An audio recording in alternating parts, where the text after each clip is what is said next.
जो तुम्हारे मन अति संदेह और तो के निजाही परीक्षा ले। अर्थात हे सती, यदि तुम्हारे मन में संदेह है तो तुम जाकर उनकी परीक्षा क्यों नहीं लेती? फिर सती ने कहा कि नहीं, ऐसी कोई बात नहीं है, मैं तो केवल उनका दर्शन करना चाहती हूँ। और भगवान शिव के आदेशानुसार माता सती प्रभु श्री राम जी के दर्शन के लिए चली। पुनि पुनि हृदय विचार करी, धरि सीता कर रूप, आगे होई चली पंथ, जेहि आवत नरभूप।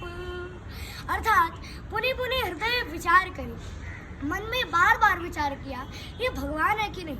ऐसा सोचकर माता सती ने सीता का रूप धारण कर लिया और आगे होई चली पंथ, और आगे आगे चलने लगी।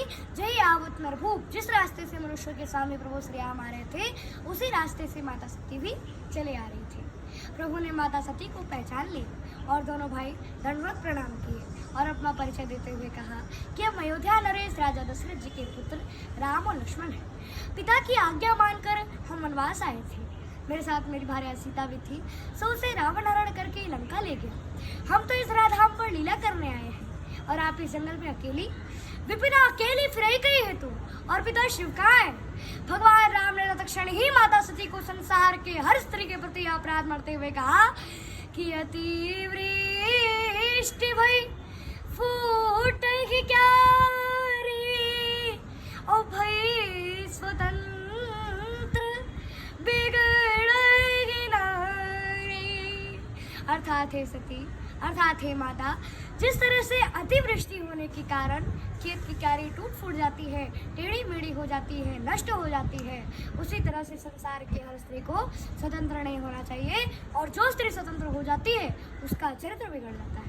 अर्थात अगर आपके साथ में भगवान शिव शंभू होते तो आप में सीता का रूप धारण करने की बिल्कुल भी साहस नहीं होती, और अगर मैं आपको सीता समझकर आप में लिपट जाती तो आप कहाँ की रहती? आज हमारा चरित्र ने आपको बचा लिया। माता सती प्रभु श्री राम जी के समीप लज्जा के कारण पानी पानी हो। अब यहाँ सती चरित्र तो हो गया, अब प्रभु श्री राम जी का चरित्र तो देखिए कि भगवान श्री राम का चरित्र तो इतना पवित्र और निर्मल चरित्र है कि औरों की तो बात जाने ही दीजिए। अब यहाँ रावण की दुर्दशा देख लीजिए। रावण गया कुंभकर्ण के पास, तो कुंभकर्ण ने पूछा कि क्या बात है लंकापति, बड़े उदास दिखाई दे रहे हो, तुम चिंतित आज दशानन क्यों? रावण बोला, हर ली हमने मिथिलेश कुमारी, हमने श्री सीता जी का हरण कर लिया है। कुंभकर्ण बोला, अधिकार किया तुमने उन पर? रावण बोला, लगती ही नहीं वो और हमारी, वो मेरी और देखती तक नहीं है, वो मेरी तकती तक नहीं है। तो कुंभकर्ण ने कहा कि जब महात्मा बनकर तुमने उन्हें हरण कर लिया तो राम बनकर ही उन पर अधिकार पालो, नकली तो बनना है तो तुम राम ही क्यों नहीं बन जाते? तो रावण बोला कि बड़ी कठिनाई है, इसमें है हमको भैरव भारी, और जब राघव रूप लगा बनने तब मातु समान लगी सब नारी।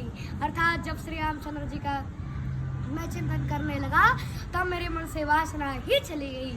ऐसा पवित्र चरित्र है हमारे प्रभु श्री राम। वर्णो रघुवर विमल जसु, ऐसा पवित्र चंद्र। अब यहाँ देखिए कि चंद्रमा कितना भी पवित्र क्यों ना हो पर फिर भी उसमें कलंक है, वो घटता बढ़ता रहता है। पर हमारे रामचंद्र में ऐसा चंद्र है जो कि निष्कलंक है, और पवित्र चरित्र का वर्णन तो पवित्र मन से ही किया जा सकता है। हमारे प्रभु श्री राम जी के चरित्रों का गुणगान करने पर 4 फल मिलते हैं, धर्म, अर्थ, काम और मोक्ष की प्राप्ति होती है। अतः जब कोई बात करता है तो वो दिमाग से करता है, और जब कोई गीत गाता है तो वो हृदय से गाता है, दिल से गाता है। पर जब हमारे प्रभु श्री राम जी के चरित्रों का गुणगान होता है तब भगवान हमारे हृदय में वास करने लगते हैं, और जब भगवान का हृदय में वास होगा तो अधर्म हो ही नहीं सकता। चारों तरफ धर्म के नगाड़े नगाड़े बजेंगे, इसलिए ईश्वर का गुणगान हृदय से कीजिए। एक बार बोलिए श्री रामचंद्र की जय।